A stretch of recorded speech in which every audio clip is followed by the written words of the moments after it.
تدبر قرآن امین احسن اصلاحی سورہ نمل آیات 1 تا 6۔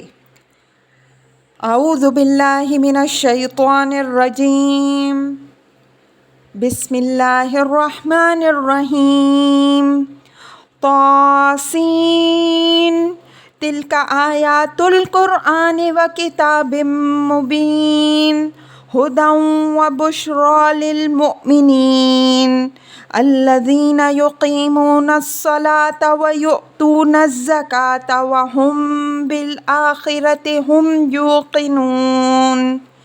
ان الذین لا یؤمنون بالآخرۃ زینا لهم اعمالهم فهم یعمہون۔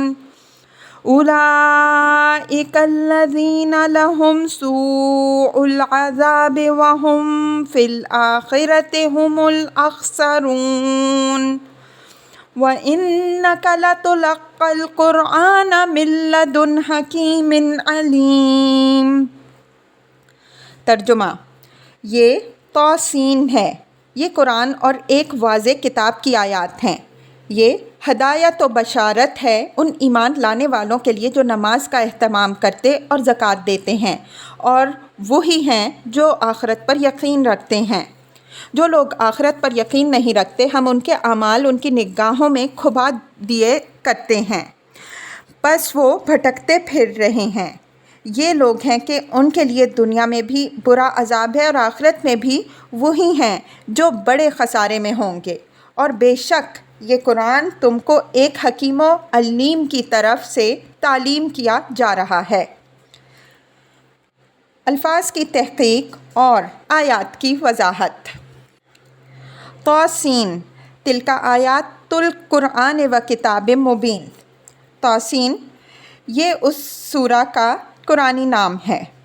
تلک آیات القرآن و کتاب مبین، لفظ قرآن کتاب آسمانی کے لیے معروف ہے۔ اس کے ساتھ کتاب مبین کی صفت اس حقیقت کو ظاہر کر رہی ہے کہ یہ اپنے ہر دعوے پر خود ایسی حجت ہے کہ اس کی صحت و صداقت کو جانچنے کے لیے کسی خارجی شہادت اور کسی معجزہ اور نشانی کی ضرورت نہیں ہے۔ یہ صفت یہاں اس کے ان معترضین اور مخالفین کو سامنے رکھ کر لائی گئی ہے جو اس کی تصدیق کے لیے کسی نشانی کا مطالبہ کر رہے تھے۔ یہاں ان دونوں لفظوں نے اس کی عظمت کے پہلو کو بھی واضح کر دیا ہے اور اس کی حجت کے پہلو کو بھی۔ مطلب یہ ہے کہ یہ خدا کا اتارا ہوا قرآن ہے، کوئی مذاق و استہزاء کی چیز نہیں ہے، اور اتمام حجت کے پہلو سے یہ خود اپنے وجود کے اندر مکمل ہے۔ تو جو لوگ اس کو ہنسی مسخری میں ٹالنا چاہتے ہیں وہ سوچ لیں کہ ان کو اس حرکت کے نتائج کیا بھگتنے پڑ سکتے ہیں۔ ہدی و بشری للمؤمنین الذین یقیمون الصلاة و یؤتون الزکاة وهم بالآخرۃ هم یوقنون، یعنی اس کے مخالفین اس کی قدر کریں یا نہ کریں، لیکن یہ کتاب ان لوگوں کے لیے ہدایت و بشارت بن کر نازل ہوئی ہے جو اس پر ایمان لائے۔ ان کو یہ زندگی کی صراط مستقیم کی طرف رہنمائی بھی کر رہی ہے اور دنیا اور آخرت دونوں میں فوز و فلاح کی بشارت بھی دے رہی ہے۔ اقامت صلاح اور ایتاء زکوٰۃ کا ذکر یہاں ان اہل ایمان کی جامع صفت کی حیثیت سے ہوا ہے۔ ہم دوسرے مقام میں ذکر کر چکے ہیں کہ ان دونوں چیزوں کی حیثیت دین میں تمام نیکیوں کے شیرازے کی ہے، خواہ وہ حقوق اللہ سے تعلق رکھنے والی ہوں یا حقوق العباد سے۔ ان کا ذکر ہو گیا تو گویا سب کا ذکر ہو گیا۔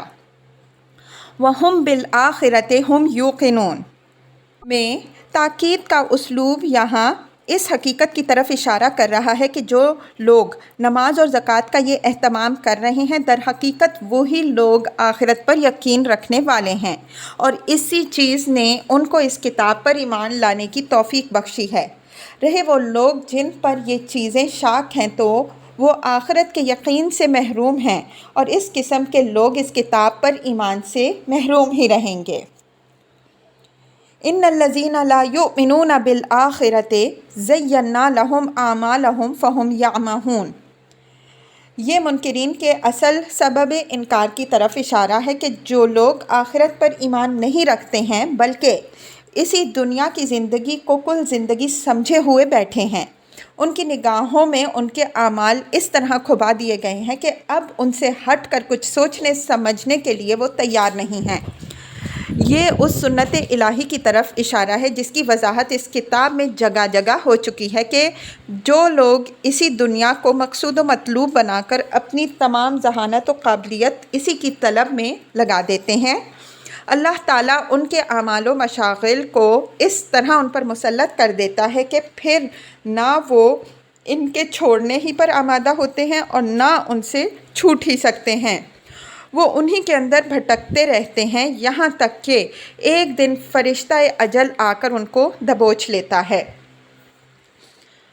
اولئک الذین لہم سوء العذاب وہم فی الآخرۃ ھم الاخسرون۔ اس آیت میں عذاب آخرت کا چونکہ مستقلاً ذکر ہے، اس وجہ سے قرینہ دلیل ہے کہ سوء العذاب کا تعلق یہاں عذاب دنیا سے ہے۔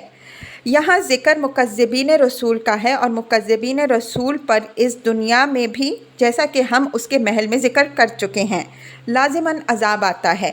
اس وجہ سے فرمایا کہ ان کے لیے دنیا میں بھی برا عذاب ہے اور آخرت میں بھی۔ وَهُمْ فِي الْآخِرَةِ هُمُ الْأَخْسَرُونَ میں اسی طرح تاکید کا اسلوب ہے جس طرح اوپر وَهُمْ بِالْآخِرَةِ هُمْ يُوقِنُونَ میں گزر چکا ہے۔ مطلب یہ ہے کہ ان لوگوں نے ساری زندگی چونکہ دنیا ہی کو مطلوب و مقصود بنا کر گزارا، آخرت کا ان کو کبھی دھیان ہی نہیں آیا، یہاں تک کہ اسی دنیا کے عشق میں انہوں نے قرآن کا بھی مذاق اڑایا، تو آخرت میں سب سے زیادہ خسارے میں تو یہ لوگ ہوں گے ہی۔ وَإِنَّكَ لَتُلَقَّى الْقُرْآنَ مِن لَّدُنْ حَكِيمٍ عَلِيمٍ، یہ حضرت صلی اللہ علیہ وسلم کے لیے تسلی ہے کہ یہ لوگ اگر ایمان نہیں لاتے بلکہ تمہاری مخالفت کے درپے ہیں تو تم ان کی پرواہ نہ کرو، بلکہ مطمئن رہو کہ یہ کلام تمہارے اوپر جس ذات کی طرف سے اتارا جا رہا ہے وہ حکیم بھی ہے اور علیم بھی، اس کا ہر کام حکمت پر مبنی ہوتا ہے اور وہ ہر چیز سے باخبر ہے، تو جو کچھ اس کے علم و حکمت کا تقاضا ہوگا وہی ہوگا اور اسی میں تمہارے لیے خیر ہے۔